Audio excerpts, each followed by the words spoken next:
E minor, 2, 3, 4, E, riff.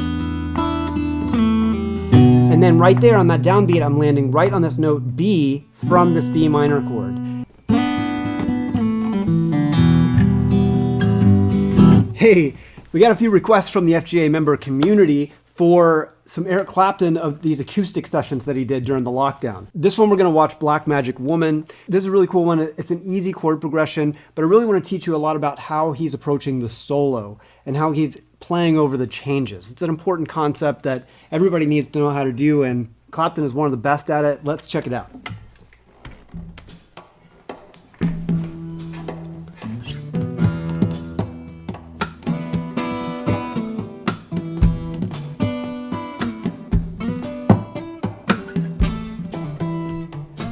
Cool kind of like hand drum sound. I think he's just playing on a drum kit with his hands though. That's cool. This one's for Peter. This one's for Peter.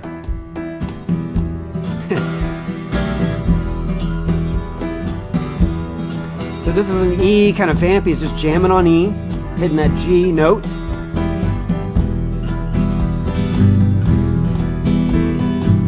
Yeah, just playing with his hands there. That's cool. Got a black magic woman. This is where the chord progression starts. E minor. Got a black magic woman. To B minor 7. Got a black Back to E minor. Woman. Got me so blind I can't see. A minor. That she's a black magic woman trying to make the devil out of me. Don't turn your back on me, baby. Don't turn your back on me, baby. So Clapton's doing a pretty cool, interesting strumming pattern thing. He's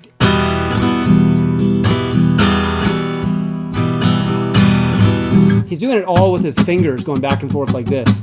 It gives you a cool variation in tone because when you go down, you got your back of your fingernails. And you come up, you got the pads of your fingers. Don't turn your back on me, baby. Fooling around with the tree. There's that B minor 7. You're a black magic woman. Might wake up my magic stick. Soloing, here it comes. So he's soloing over the E. Let's stop that right there. Okay. So what he does here is he starts with that E minor. Let's listen again. Yeah. So he starts with that. And 2 and 3 and 4 and 1.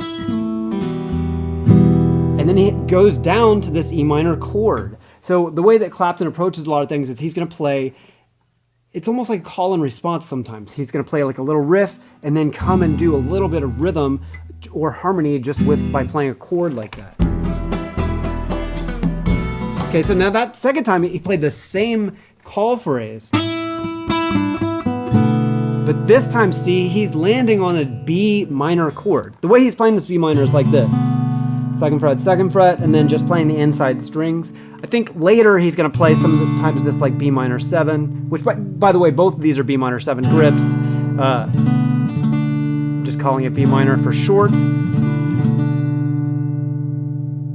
But notice he's landing on that note B, or sometimes the full B minor chord right at the moment that that chord comes up. Let's check it out. Magic stick. Pickup notes to the E, chord. See, now he's landing on the B minor 7.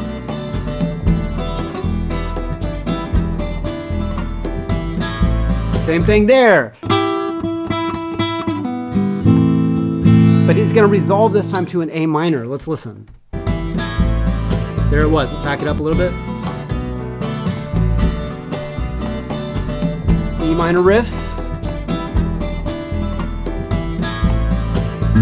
And then he hits that A as a push. Now, he doesn't land right on the downbeat, meaning like 2, 3, 4, A, 2, 3. He does a push rhythm, which means he is pushing that A up a half a beat. So it's like 1, 2, and 3, and 4, and 1, 2, 3, and 4, and 1. That's a strategy he uses all the time. The push rhythm, it comes up all the time. Let's keep going.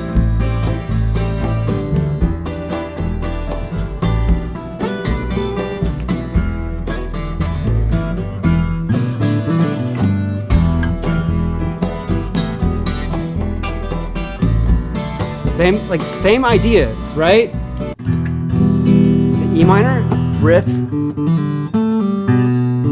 But then when he gets to the B minor chord, that space where that's supposed to happen, he's gonna land on a B minor chord or a single note from this B minor chord grid.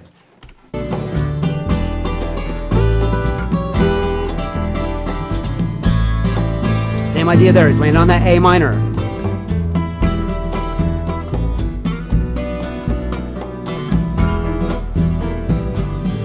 She put a spell on me. So see how that works? It's really interesting.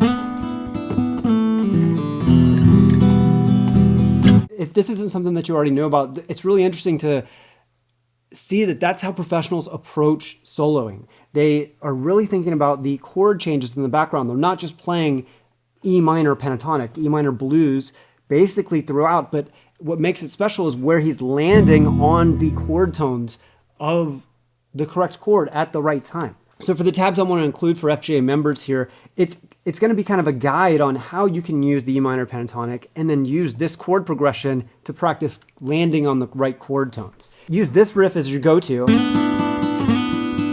but then make sure that we alternate between the E minor and the B minor. So B minor, you always form it like that. Don't do the hard one like this. Just do this one.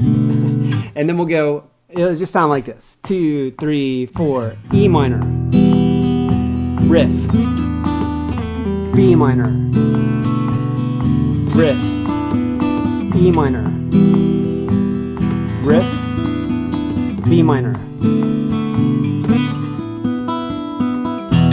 So then you can start doing variations.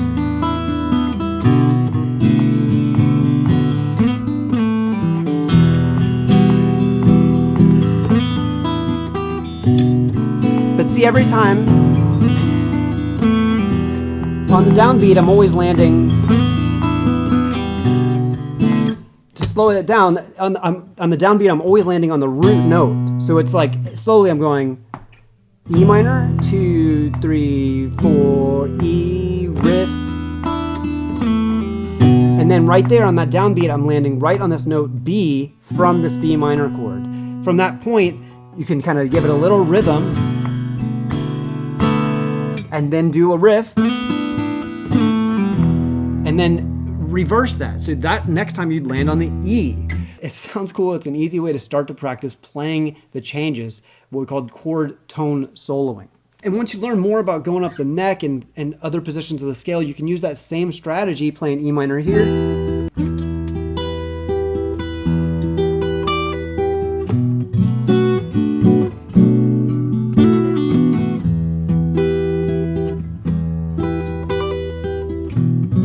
Have fun with this. I'll see y'all in the next one.